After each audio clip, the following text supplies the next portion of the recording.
Aaron, I know you're very passionate about client qualification, candidate qualification, job qualification. Why is that so important?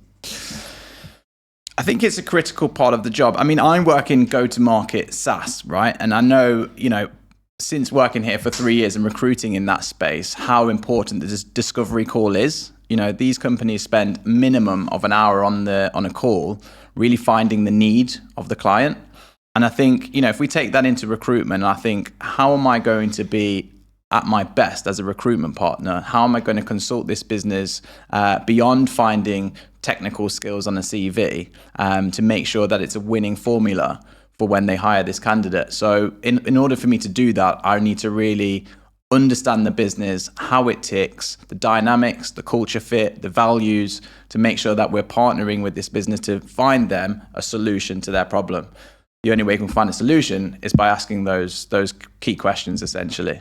And how long would you spend qualifying a client job brief? And would you prefer to do that face to face? Is Teams okay? I mean, if we're talking about a discovery call, or we would call them in recruitment a briefing call, then a minimum of an hour. But I think this is something that just doesn't stop. You're constantly assessing your employer, and things change within each business, as we know. So yeah, I would spend an hour on a briefing call. And what I'd want to know is, everything, where the business is at the moment, where is it going, what's the organizational structure look like, what is the leadership styles of the management, what is the culture, the dynamics, etc. Because that is key for me to make sure that I'm consulting as a recruitment partner, but also I'm finding somebody there that can do the job for the short term, but also will be there come 2-3 years, still performing at a very high level. And what does a high level look like at that organization?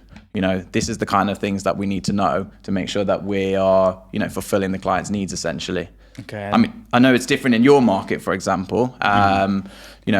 Sales is, it's, as you mentioned, it's pretty clear on a return on investment. A salesperson, they've got a target, they've got to hit that. If they exceed that, fantastic. What's it like for you? Your market is a little bit more technical skills focused. Do you spend the same amount of time on a discovery call, or do you sort of see any difference with that? Yeah, I'd say for every market it's important, especially in the Middle East, where you've got so many different moving parts of a package. The basic salary's just a small part of it, when you've got things to consider like education allowances, flight tickets home. Someone might be getting a benefit that the client that you're working with is not offering, and if that comes out later, there's wasted time in interview processes, there's rejected offers. So if you've qualified all of that with the client initially, you can give the right information to the candidates, and it just creates a smoother process. What would you say the risks of not having that thorough job qualification is? And if you had 2 jobs on, for example, one had a thorough qualification, you'd been to their office, and the other one you just sent through the job spec, would you be more committed to one or the other? Yes, definitely. I think, the way recruitment works is that the more committed the client, the more committed that we can be, even down to things like pricing structures. If you've got commitment from a client, they're going to hire, they're going to give you the time of day in terms of, feedback, being responsive, communicating well, that kind of thing. Commitment is a really, really key thing. I think in terms of the first question around challenges in the process, I mean, there's so many things that can go wrong in a recruitment process, and I think every recruiter's probably been through that cycle and seen sort of some of the challenges that can raise their head, and it never, it's a never-ending list, right? Just when you think you've covered every base, something rears its head, right? So our job, I think, is to make sure that we're asking enough questions and finding enough about what could potentially go wrong in the process, and making sure that we're circumventing them. And what you always say in terms of ask the questions that you don't want the answers to, I think is really, really relevant, because certain recruiters may avoid certain questions for fear of finding out the ugly truth, right? But by finding out the ugly truth, what you're doing is you're saving your time, you're saving the client's time, you're saving the candidate's time, and ultimately the process is going to end in success sooner if you're getting on with going back to a search, then dealing with a candidate that could potentially, fall out later down the process. Fallout reasons, like I said, the list is endless. But yeah, I'm going on and just to touch on what you said, I think what it all comes down to again is who is representing the role, who is representing the business. And, it comes with experience, the things that you're saying. How do you qualify the candidate properly? How do you qualify the client and the job that you're representing properly?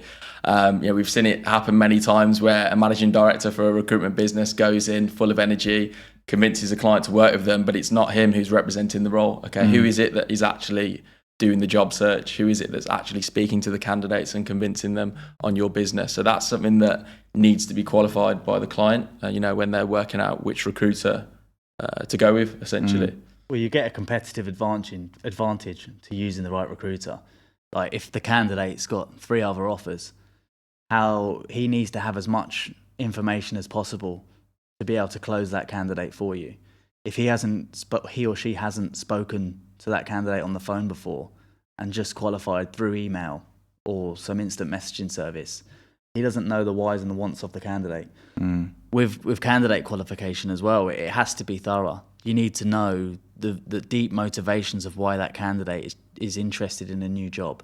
And something I was always taught from the start was qualify the candidate for the candidate and not the job.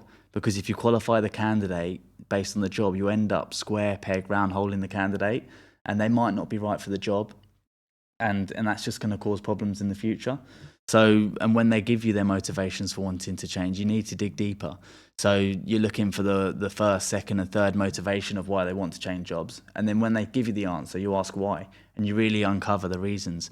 And if they're not right for your client, I wouldn't send the candidate. I'm trying to create a situation that's win-win for everyone at all times.